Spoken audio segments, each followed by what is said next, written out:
A lot of people ask what they should do immediately following an accident. It breaks down into two principal categories. One, get safe. Two, protect your claim. The getting safe part's pretty obvious. You want to move yourself and others out of harm's way. Don't be sitting there waiting for the second strike. Check yourself and others for injuries. And then call for help. Call for help aggressively, meaning even if you don't think you need it or you're not certain you need it, call for help. Because if you need it and you haven't called for it, you have to wait longer than otherwise. So you've called for help. Important thing to do is then follow the instructions of the EMTs when they get there. So first part is get safe. Second part is protect your claim. It's a little bit more complicated. It's also very simple. One of the things I'd recommend is not downplaying your injuries. You're not qualified in that context to know what your injuries are. How do you diagnose whiplash at the scene of the accident? How do you confirm you don't have whiplash at the scene of the accident? It doesn't make sense. You have no business talking about it, so don't. This is really important. If you are offered if it's recommended to you that you go to the hospital or wherever you might get treatment next in an ambulance, do that. Resist the urge to say, oh, no, I'm fine, I can take myself. An ambulance ride, oddly, and maybe not oddly, maybe purely logically, is a real good indicator of seriousness when it comes to evaluating an injury claim. Importantly, on the other side, think about the adjuster who's looking at the claim, and there's a file note that, and I think that there would be, that an ambulance recommendation was made and the injured party said, no, I'll take myself. That's going to decrease the value of the claim in the mind of the adjuster. So you want to take an ambulance transport if it's offered to you.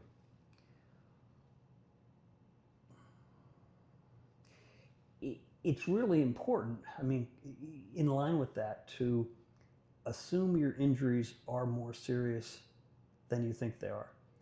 This protects you in that it's the cautious way to go about it. So you presume that you've got injuries, and you're not going to downplay your injuries, and you're also not going to refuse treatment if someone more qualified than you to make the determination as to whether or not you need treatment has suggested treatment.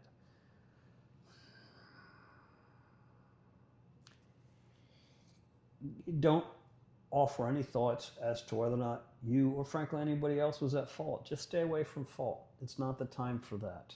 Fault's a legal concept. It's going to get determined much later down the road, and you certainly don't want an inadvertent or uncounseled or mistaken admission on your part as to fault. There's a classic law school story where they tell us, to analyze who is at fault in this circumstance. And it's a story about two guys who leave a restaurant or a bar, and there's an accident later on. They were in Party A's car, and everybody knows Party A always drives and loves to drive. So after the accident, Party A admitted fault because he or she was driving. The reality, though, is there's video from the bar or restaurant showing that Party B, in fact, got in and drove away. It's just a simple, perhaps too simple example of why you don't want to go talking about liability and admitting liability in the minutes and moments immediate after an accident. It's just there's just no reason to do that.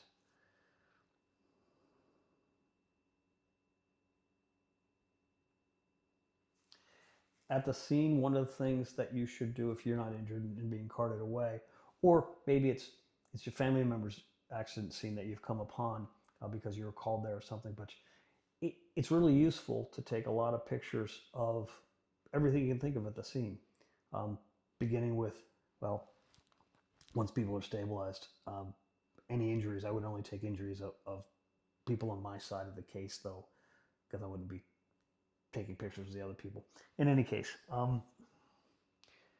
you'll want to take pictures of,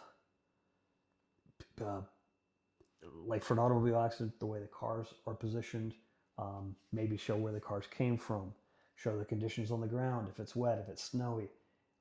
Don't just presume that those things will come out of the news later on. Snowy can relate to how snowy was it in the instant, not the night. And so maybe a snowplow had passed by 2 minutes ago or 2 hours ago.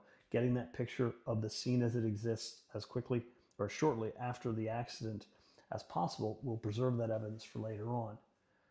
You also want to get pictures of any hazard that might have been in the road. Maybe the accident was caused because a truck dropped a box or something in the middle of the street and someone veered into your lane and struck you to avoid that box. Or there's a defect in the road. Maybe a guardrail was bent by an earlier accident or something like that. You'll also want to get pictures of any signage, signs controlling the intersection and whatnot.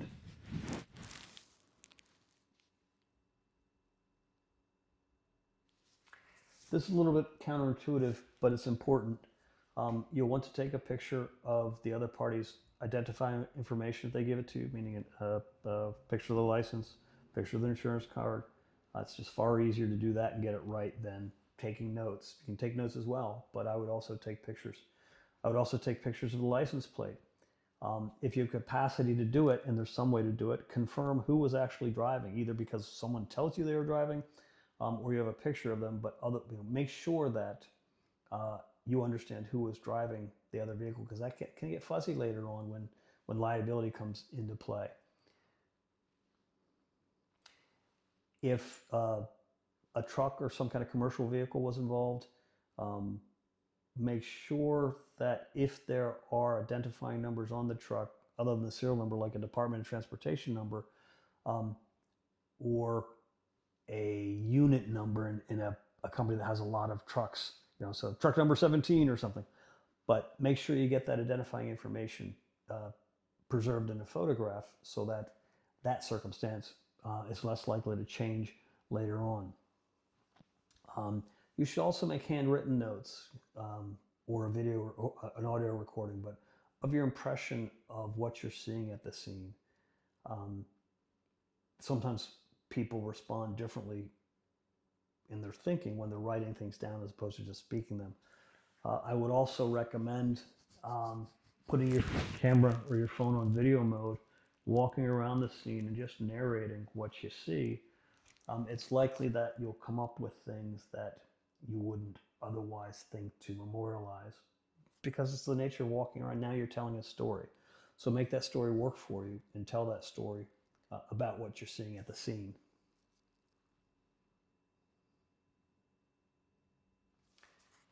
Take a look around the scene to understand whether or not there are sources of video.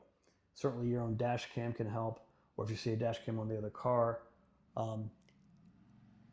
Third-party cameras are important, so it could be a camera on someone's Ring doorbell thing or a security camera for a business. But getting that information early is helpful, meaning getting the existence of those resources down pat early is helpful, because it will enable your attorneys to take those steps necessary to preserve that evidence earlier rather than later. Video evidence, especially if it's video at a convenience store, that can be on an automatic overwrite function, so that maybe 3 days later they already are starting to overwrite that stuff if someone hasn't made a request to preserve it. While you're at the scene, you want to identify any third-party witnesses and getting as much information as you can about them. So you want names and numbers and just an ability to contact them later on. If you think about it, nope, don't even think about it, okay? Getting not just witnesses, but getting the names of people who have a role but might not have been a witness is important. So that if the incident happened at a business, determining who is the manager is something you'll want to make a note of. Similarly, you'll certainly want to make a note of the driver of a commercial vehicle, but also the passenger in a commercial vehicle. If the incident is a slip and fall, you'll want to know who the property owner was, or who the asserted property owner was, so that you have that information preserved for later on. You'll want to provide notice to your insurer.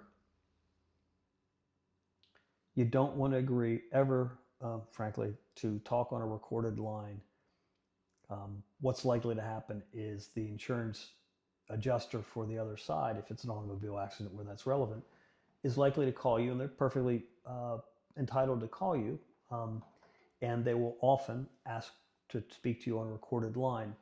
That's your signal to say no.